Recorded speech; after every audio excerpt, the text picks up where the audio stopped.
할렐루야. 예수 믿는 것이 축복임을 믿으십니까? 우리가 예수 믿고 사는 것이 내 인생 속에 가장 잘하는 일이라고 제가 늘 말씀드립니다. 여러분, 이거 사실입니다. 여러분, 예수 그리스도를 믿게 된 것은 정말 귀한 일이고, 아무리 강조해도 그 일이 정말 축복이라는 것은 지나치지 않습니다. 여러분, 우리가 예수 믿으면 대박입니다. 예, 옆 사람과 대박 나셨네요. 대박 나셨네요. 예, 대박 나셨네요. 예. 여러분, 대박 나면 어떤 대박일까요? 하나님의 자녀가 된 대박이에요. 영접하는 자, 곧 예수님을 영접하는 자에게는 하나님의 자녀가 되는 권세를 주신다고 그랬었거든요. 이게 대박입니다. 여러분, 하나님 자녀, 신분의 대박이 일어났어요. 할렐루야. 예. 누구든지 그리스도 예수 안에 거하면 새로운 피조물이라고 그랬어요. 여러분, 창조의 대박이 가능한 삶입니다.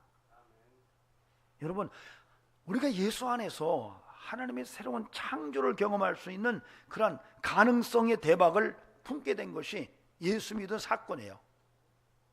그래서 사실 우리가 예수 믿고 대박 났구나 그러면 그것으로 신앙이 멈추는 게 아니라, 아하, 그 대박을 누려야지 라는 믿음으로 나가야 돼요. 여러분에게 창조의 놀라운 신비가 가능하게 됐어요. 신분의 변화와 창조의 신비 속에 우리가 예수 그리스도로 인해서 거하게 됐습니다. 그것만이 아니에요. 여러분, 영혼이 잘됨처럼 범사가 잘되고 강건케 되는 하나님의 놀라운 축복의 인생도 가능하게 됐습니다. 예수 안에서. 믿으십니까? 회복이 가능하다는 얘기예요. 회복이 가능해요. 여러분, 이걸 믿으시기 바랍니다. 내 인생 회복이 가능하고 내 인생 정말로 가능성 있는 삶으로 예수님 때문에 놀랍게 대박이 났어요. 누림이 있기를 바랍니다. 그리고 자동 성형이 가능합니다. 자, 옆 사람 보세요. 얼굴이 어떤가? 어때요? 잘생겼어요? 아이고 주여, 천사의 얼굴 같아요. 다시 한번 보세요. 천사의 얼굴. 자동 성형이 가능해요. 여러분, 성형외과 갈 필요가 없어요. 자동 성형. 여러분, 예수 믿고 대박난 인생 그냥 자동 성형이 돼서 얼굴이 천사의 얼굴 같아. 최고의 인물로 바뀝니다. 그러니 예수 잘 믿는 사람은 관상 보는 사람이 딱 보면, 저 양반 대박 났어, 이렇게 속으로 말을 해요. 예. 자, 그래 다시 한번 합시다. 집사님 대박 나셨네요. 예. 가버나움이라고 하는 동네에 예수님께서 어느 날 가셔서 어떤 집에서 설교를 하십니다. 그런데 그 자리에는 그 마을 사람들이 얼마나 몰려왔는지 이 입취의 여지가 없는 거예요. 앉을 자리가 없을 정도로. 근데 거기에는 그 동네 사람들만 온 게 아니라 그 주변에 많은 사람들, 특히 바리새인들, 사두개인들, 서기관들, 이런 율법학자들까지도 그 자리에 함께 와 있었어요. 예수님의 설교가 계속되는 과정 속에서 그 사이로 어떤 무리들이 그 들것을 들고 나타났어요. 그 들것에 보니까 피골이 상접한 한 환자가 들것에 실려서 예수님께로 가까이 오려고 하는데 들어올 길이 없는 거예요. 그들이 문 밖에서 이걸 어떻게 해야 될지 고민을 하다가 그들이 한 아이디어를 생각했어요. 야, 이 방법이 없네. 방법이 없어. 우리가 차라리 지붕을 뜯어서 예수님 앞으로 이 친구를 그대로 내리면 그게 될 것 같다. 그래서 이 친구들이 지붕에 올라가서 지붕의 기와를 내리고 거기에 이 침상채 이 중풍병 걸린 사람을 예수님 앞으로 내려놓습니다. 그 모습을 예수님께서 가만히 보시다가 그들에게 믿음이 있다는 것을 아시고 너 죄가 사함을 받았다, 이렇게 말씀하세요. 그랬더니 거기에 이 서기관들과 바리새인들이, 야, 이건 신성모독이다, 뭐 어떻게 하나님 말고 누가 과연 사람의 죄를 사하겠느냐 하면서 예수님에게 따지러 덤비는 거예요. 예수님께서 그들의 생각을 다 아시고 내가 죄를 사하는 권세가 있는 것을 너희에게 오늘 알게 하겠다. 그리고 그 중풍병자에게 네 죄가 사함을 받았으니 자리를 들고 일어나 가라 라고 말씀하세요.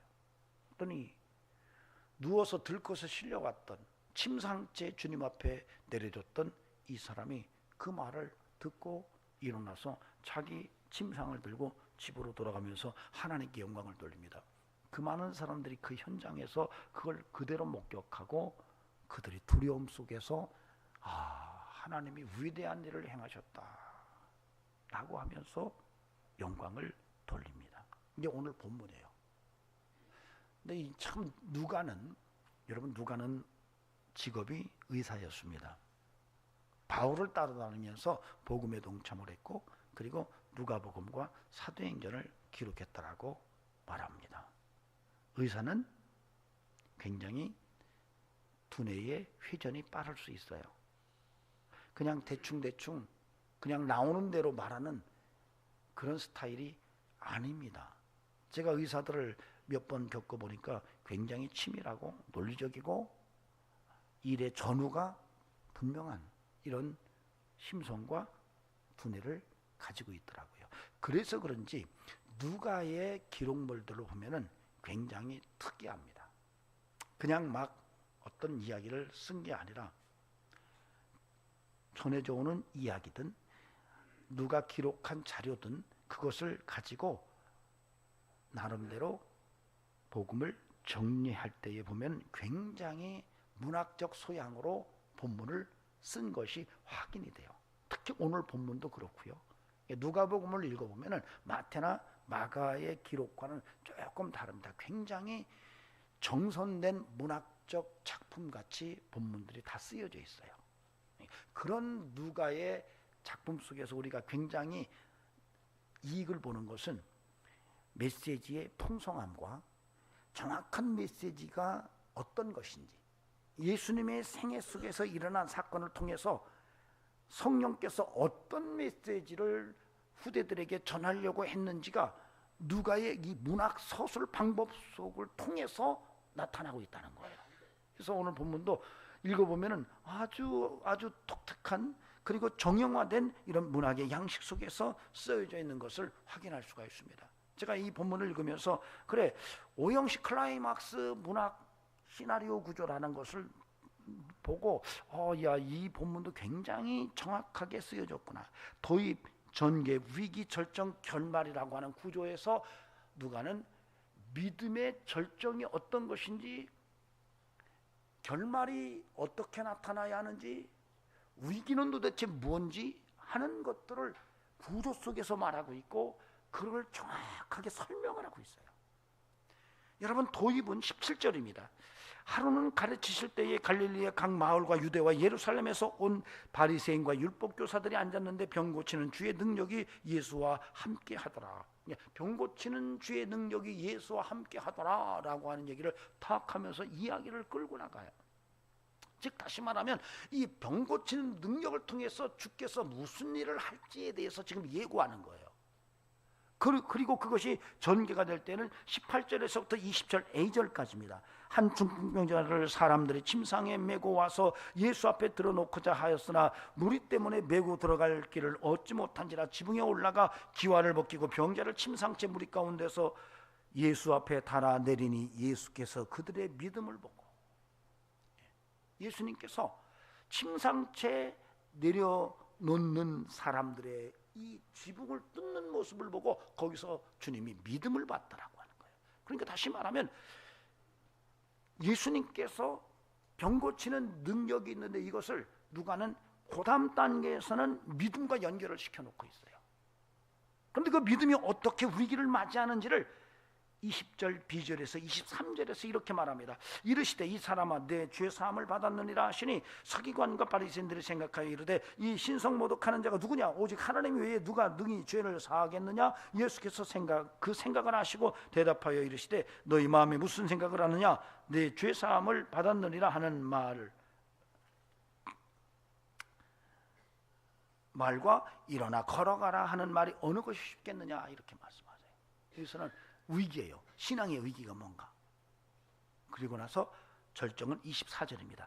그러나 인자가 땅에서 죄를 사하는 권세가 있는 줄을 너희로 알게 하리라 하시고 중풍병자에게 말씀하시되 내가 내게 이르노니 일어나 네 침상을 가지고 집으로 가라 하시매.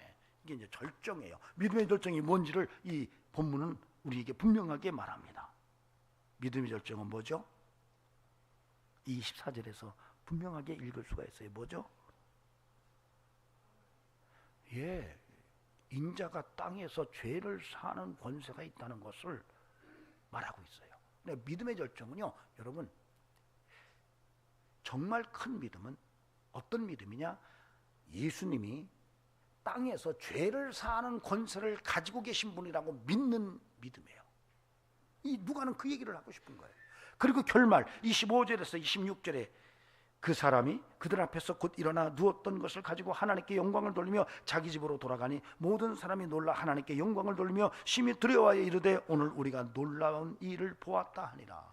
여기서는 반복되는 구절체가 나옵니다. 뭐죠? 하나님께 영광. 그러니까 예수님의 병을 고치는 능력이 믿음과 만났을 때 어떤 모습으로 결말이 맺어지느냐? 하나님께 영광이 나타난다라고 하는 얘기를 하는 거예요. 이렇게 문학 양식과 구조를 통해서 누가는 아주 중요한 메시지를 선명하게 풍성하게 우리에게 전해주고 있는데, 여러분 오늘 이 본문을 통해서 하나님의 음성을 들을 수 있는 축복이 있기를 주의 이름으로 간절히 축원합니다. 아멘. 네. 이 본문을 통해서 우리가 먼저 생각할 것은 우리가 17절에서부터 20절 A절까지예요. 이 본문은 도입과 전개에 해당하는 본문입니다. 여기서 누가는 우리에게 정확한 메시지를 드러내고 있는데, 그것은 믿음으로 사는 인생의 소중함을 말하고 있어요. 도입과 전개 속에서 우리에게 분명하게 메시지가 울려오는데, 그 메시지, 울리는 메시지는 바로 믿음으로 사는 인생의 소중함이에요. 믿음으로 사는 것이 얼마나 중요한지를 이 본문 속에서 우리가 읽어낼 수 있어야 합니다. 전 저와 여러분의 삶 속에 믿음이 살아있기를 바랍니다. 산 믿음이 저와 여러분의 삶 속에서 늘 생명력 넘치도록 역동적으로 확인될 수 있기를 주의 이름으로 축원합니다. 예, 누가는 오늘 본문 속에서 예수님께서 병 고치는 능력이 함께한다는 얘기를 하고 있어요. 그리고 몇몇 친구들이 피골이 상접한 중풍병 걸린 사람을 침상째에 들고 와서 예수님께 데려가려고 했지만 그것이 불가능하자 지붕을 뜯습니다. 지붕을 뜯고 그 지붕 위에서 예수님 앞으로 그 중풍병 환자를 침상채 내리는 거예요. 여러분, 이걸 예수님께서 믿음으로 본 거예요. 여러분, 중풍병 걸린 사람을 지붕을 뜯고 예수님 앞으로 내리는 이 모습 속에서 예수님이 확인한 것은 저들에게 믿음이 있구나. 즉 다시 말하면 중풍병 걸려서 누워있는 사람도 믿음이 있었을 것이고, 그 중풍병 걸린 사람을 침상채 지붕을 뜯고 내려놓는 이들에게도 믿음이 있다는 것을 주님이 읽으셨다는 거예요. 여러분, 이 믿음이 어떤 일을 만들어내는지를 오늘 본문은 우리에게 설명하고 있습니다. 그러므로 저와 여러분은 오늘 이 본문을 통해서 그래, 우리에게 믿음이 있어야 되는구나 라고 하는 생각이 다시 한번 힘을 얻을 수 있기를 바랍니다. 그런데 중요한 것은요, 오늘 본문 속에 한 좀 특이한 문학장치를 등장시킵니다. 17절이에요. 17절에서 특별한 모습을 우리가 읽을 수가 있습니다. 그것은 뭐냐면 바리새인과 율법교사들이에요. 바리새인과 율법교사들이 예수님과 함께 있었다라고 얘기를 해요. 여러분, 왜 이 바리새인과 율법교사들이 함께 있었다고 말하는가? 나중에 예수님께서 죄를 사함 받았다고 말하니까 거기서 이 예수님께 아니 신성모독이야, 하나님 말고 누가 사람의 죄를 사할 수 있단 말이야 라는 생각을 한 사람들은 나와요. 거기에서는 서기관과 바리새인이라고 써놨어요. 여러분 좀 이상하잖아요. 이건 굉장히 의도적인 겁니다.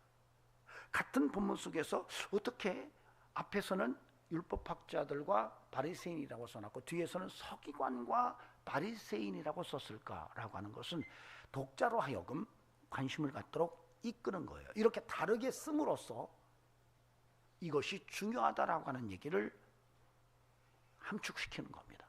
즉 다시 말하면 누가는 바리새인과 바로 이 율법학자들을 함께 있었다고 말함으로써 그들이 신성모독이야 라는 생각을 하고 있는 것을 기록함으로써 예수님의 병 고치는 능력과 이 율법학자와 바리새인들의 믿음을 서로 대비시키는 거예요.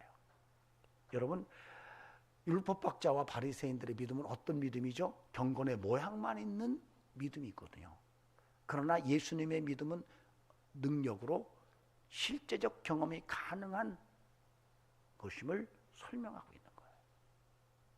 여러분, 여러분이 오늘 이 본문 속에서 분명히 알아야 되는 것은 경건의 모양만 있는 믿음으로는 안 된다는 거예요.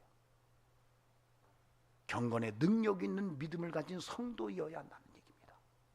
여러분, 여러분에게서 예수를 믿는 믿음이 있다면 그 믿음은 살아 있어야 되고 그 믿음이 모양만 있어서는 안 되고 그 믿음이 정말로 내 삶에 구체적인 능력으로 나타날 수 있다라고 하는 이 놀라운 메시지를 이 본문 속에서 우리가 읽을 수 있어야 되는 것입니다.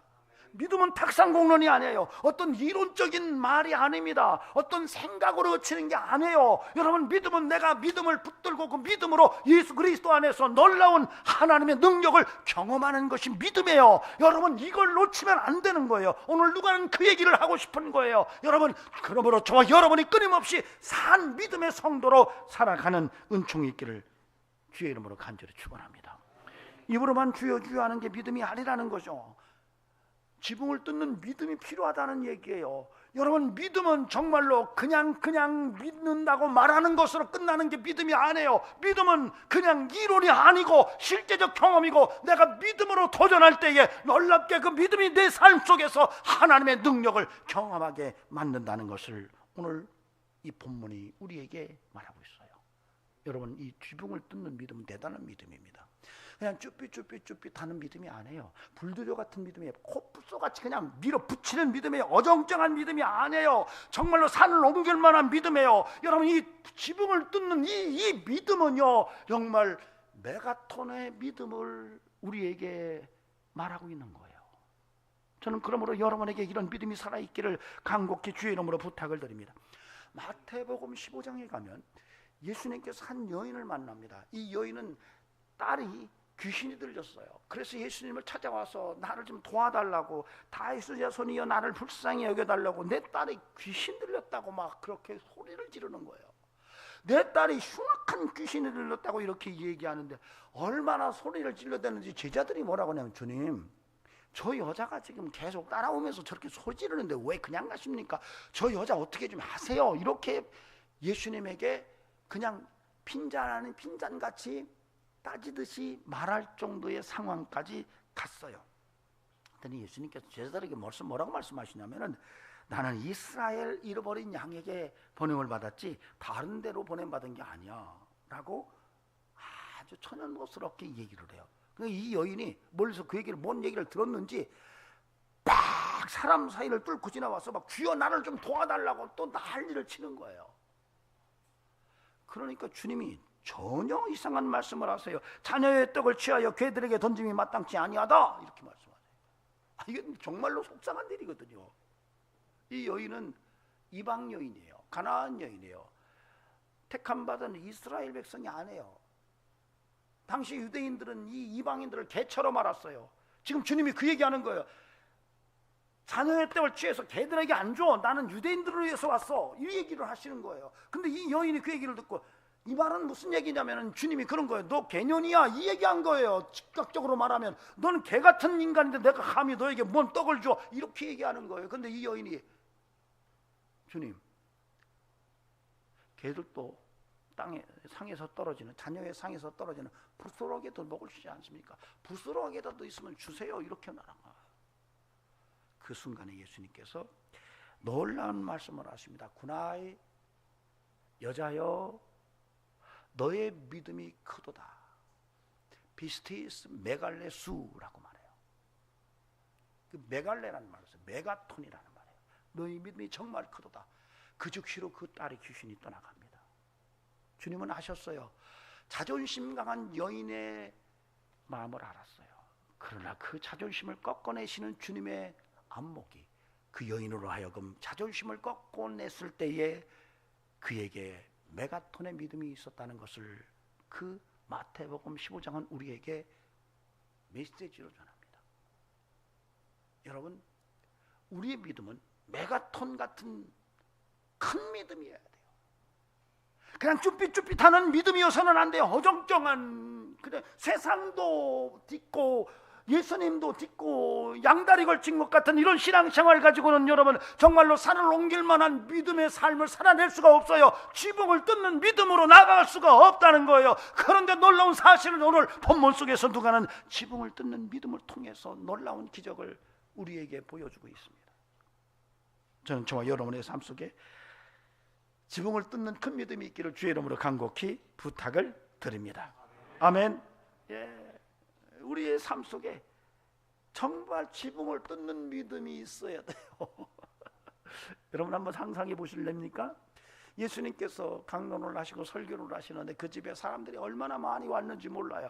거기에는 율법학자도 와 있고 바리새인도 와 있고 서기관들도 와 있어요. 그런데 거기에 들것에 실려서 피골이 상접한 한 사람을 데려왔는데 몸에서 냄새는 막 풍풍풍풍 풍겨요. 씻지를 못해가지고 정말. 그런데 그 사람을 데리고 와서 예수님 앞으로 들어가려고 하는데 들어갈 수가 없으니까 지붕을 뜯어요. 여러분 여러분 이런 상황 속에서 사람들은 그들을 뭐라고 할까요? 저것들 뭐 했어요? 미쳤다. 저것들 미쳤다, 한참 미쳤어, 이렇게 생각할 만큼 그들의 믿음은 강했던 거예요. 즉 다시 말하면 미치지 못하면 미치지 못해요. 여러분이 하나님 앞에 나갈 때 믿음이, 여러분의 믿음을 보고 사람들이 그렇게 말할 수 있어야 돼. 저 사람 미친 거 아니야, 이렇게 말하는 믿음을 얘기하고 있는 거예요. 네. 세상 사람들이, 아니 믿음 없는 사람들이 보고 저거 정말 미친 믿음이야 저거, 이렇게 말하는 믿음이 지금 지붕을 뜯는 믿음이라는 거예요. 거기서 역사가 일어나는 거예요. 그게 큰 믿음이라는 거예요. 여러분 어떻습니까? 여러분 삶 속에 정말로 살아있는 믿음, 메가톤의 믿음, 정말 지붕을 뜯는 믿음이 있나요? 여러분 제가 제 자신의 경험 속에서뿐만 아니라 많은 믿음의 선배들의 이야기를 통해서 하나 깨달은 게 있습니다. 그것은 믿음으로 전부를 걸지 않으면 믿음의 역동성은 잘 드러나지 않더라는 거예요. 온 마음을 다, 내 마음을 온전히 100% 하나님께 올려놓을 때에 그것이 큰 믿음이고, 그런 믿음의 삶 속에서 하나님의 역사를 경험하더라는 거예요. 그러므로 부탁을 드립니다. 예수께 올인하십시오. 하나님께 전부를 거시기 바랍니다. 여러분의 인생 전부를 하나님께 걸고 사십시오. 아멘. 여러분 그분에게서 해답이 나와요. 그분을 찾아왔던 이 중풍병자가 거기서 해답을 얻잖아요. 여러분 이 놀라운 약속의 말씀을 붙들고 저는 저와 여러분이 정말로 믿음으로 세상을 이기고 하나님께 영광 돌리는 이런 영성으로 하나님께 나아갈 수 있기를 간곡히 부탁을 드립니다. 지붕을 뜯는 믿음으로 삽시다. 아멘. 그 다음에 우리가 20절에서 24절, 20절 B에서 24절 우리가 보면은 여기서는 독특한 죄사함과 죄사함의 권세에 대한 이야기가 나옵니다. 그 본문은 위기에 해당하는 것과 절정에 해당하는 본문을 함께 가지고 있어요. 이 구절체는 위기, 20절 B절에서 23절, 그다음에 절정은 24절이에요. 여기서 위기가 뭐냐, 절정, 믿음의 절정이 뭐냐, 믿음의 위기가 무엇이고 믿음의 절정이 무엇인지를 정확하게 설명을 하고 있습니다. 여기서는 죄사함이에요. 다시 말하면 서기관과 바리새인들이 예수님에게 신성모독이다, 어떻게 하나님 말고 누가 과연 죄를 사하는 권세가 있겠느냐, 이렇게 이야기를 하려고 속으로 생각을 하고 있는 거예요. 주님이 그걸 아세요. 이게 위기예요.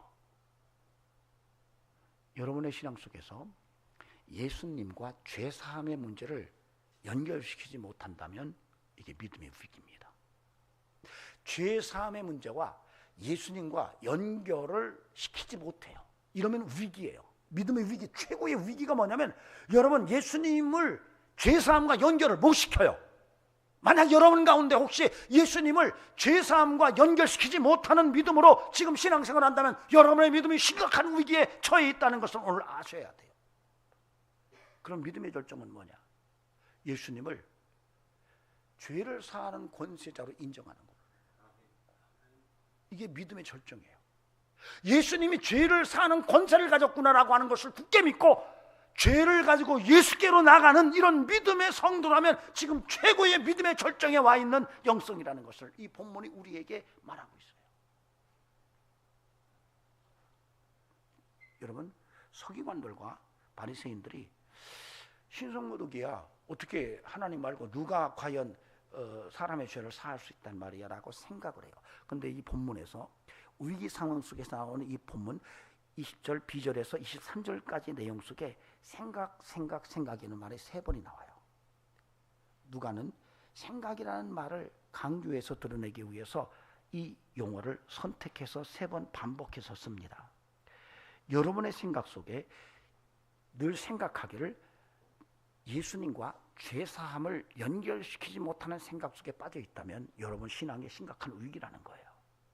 부탁드립니다. 예수님 하면은 곧바로 죄사함을 연결할 수 있기를 바랍니다. 예수님 하면은 그분은 죄를 사하는 권세를 가지신 분, 이렇게 말할 수 있는 이런 영성이 저와 여러분의 삶에서 확인될 수 있기를 간절히 바랍니다. 예수를 어떻게 믿느냐, 예수를 어떻게 생각하느냐, 예수님의 정체에 대한 인식이 내게 어떤 모습이냐. 여러분, 그분이 내게 물질을 주고 내게 건강을 회복시키시고 내게 명예를 갖다 주시고 내게 권력을 더하시는 분이다. 할렐루야. 여러분, 이것이 우선되지 않는다는 거예요. 무엇보다도 여러분, 죄사함과 죄사하는 권세가 예수님에게 있다는 것을 먼저 우리가 확인해야 된다는 거예요. 본문은 놀랍게도 치유와 회복보다도 먼저 주님이 그에게 죄사함을 선언하고 있다는 거예요. 즉 다시 말하면 삶의 회복보다도 먼저 우선되게 급하게 회복돼야 될 문제는 죄의 자유라는 거예요. 이게 우선된다는 얘기를 하고 있는 거예요. 여러분 오늘 아시기 바랍니다. 여러분 인생을 살면서 인생이 꼬이고 때로는 내 인생이 왜 이렇게 어둠의 사망의 음침한 골짜기에서 이렇게 벗어나지 못하느냐, 이런 생각이 자꾸 들어서 주여 내게 은혜를 주셔서 이 사망의 음침한 골짜기에서 나를 벗어나게 해달라고 이렇게 여러분이 하나님께 기도할 수 있어요. 그러나 여러분 그 전에 먼저 여러분이 하나님 앞에 주여 내가 혹시 죄사함을 받을 존재는 아니었는지를 먼저 물을 수 있어야 된다는 거예요.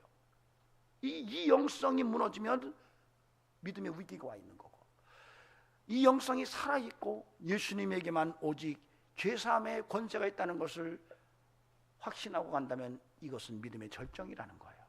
여러분 부탁드립니다. 믿음의 위기에 있지 말고 절정으로 가시는 은총이 있기를 주의 이름으로 간절히 축원합니다.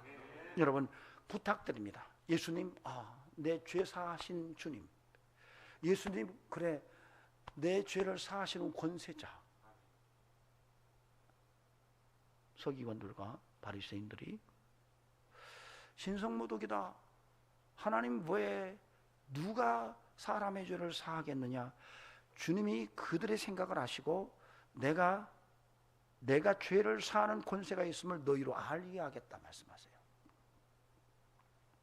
여러분 이 말은 사실은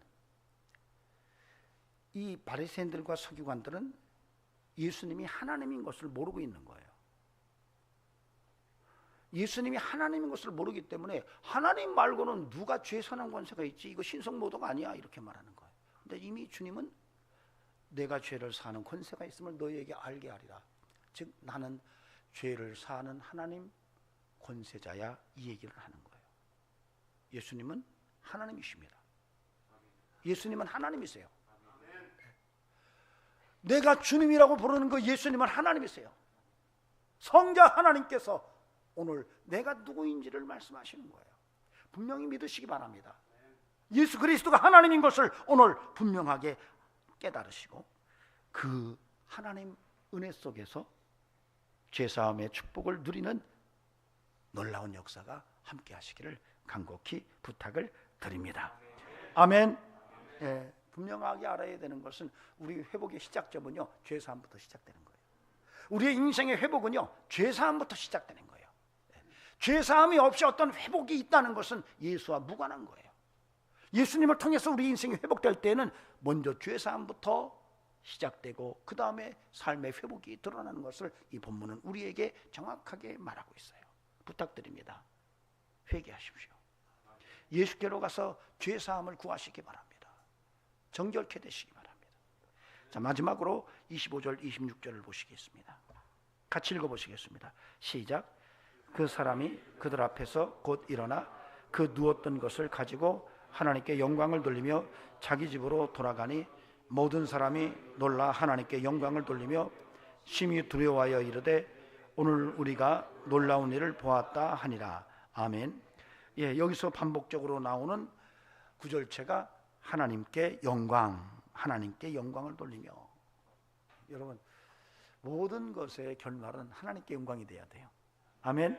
예, 이 병자가 믿음으로 예수님과 믿음이 만나니까 놀라운 기적이 일어났어요. 놀라운 기적이 일어났을 때 마지막에 누가는 그 기적의 마지막 종착역에서 무엇이 확인돼야 되는지를 설명하고 있는 거예요. 바로 그것이 하나님께 영광이다, 이렇게 얘기하는 거예요. 본인도 하나님께 영광을 돌리고 돌아갔지만 그걸 본 모든 사람들이 하나님께 영광을 돌리는 모습을 본문에서 읽을 수가 있습니다. 여러분, 부탁드립니다. 저와 여러분에게는 평생 하나님께 영광 돌리는 인생으로 살아갈 수 있기를 간곡히 주의 이름으로 축원합니다. 우리를 통해서 믿음으로 하나님의 살아계시는 놀라운 회복의 역사가 나타난다면 그 일을 통해서 여러분 하나님께 영광 돌리시는 은혜가 있기를 바랍니다. 재수가 좋았어, 이렇게 말하지 않기를 바랍니다. 어쩌다 보니까 그렇게 됐어. 재수가 너무 좋았어. 야, 나 어제 꿈자리가 너무 좋더니 야, 대박 났어, 이렇게 말하지 않기를 바랍니다. 여러분, 절대 그러지 않기를 바랍니다. 예, 여러분, 하나님의 영광을 드러내셔야 돼요. 어찌하든지 여러분과 저의 삶을 통해서는 하나님의 영광 받으시는 놀라운 은혜가 있기를 바랍니다.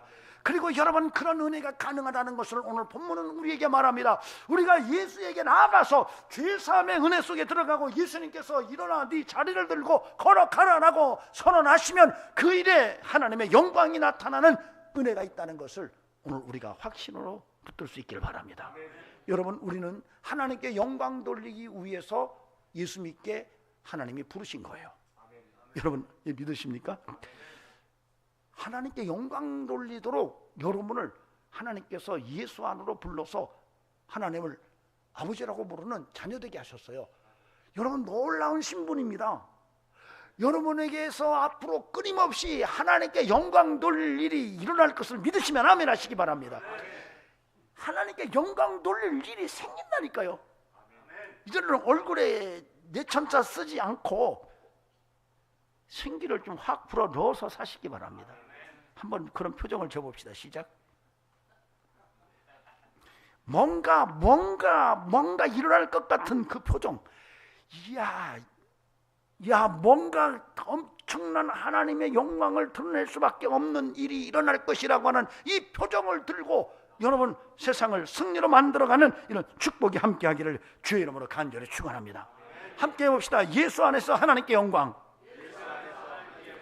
그렇게 해서 되겠어요. 크게 시작. 예수 안에서 하나님께 영광.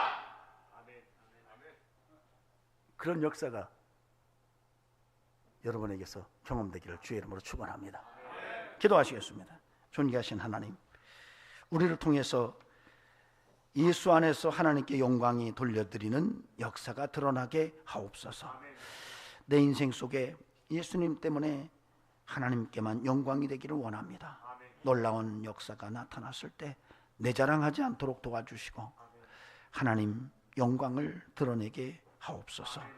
이제는 우리 구주 예수 그리스도의 은혜와 하나님 아버지의 사랑하심과 성령님의 내주 충만하심이 오늘도 믿음으로 죄사함의 권세를 붙들고 놀라운 하나님의 영광을 드러내기를 원하는 귀한 심령들에게 영원토록 함께 하시기를 간절히 축원하옵나이다.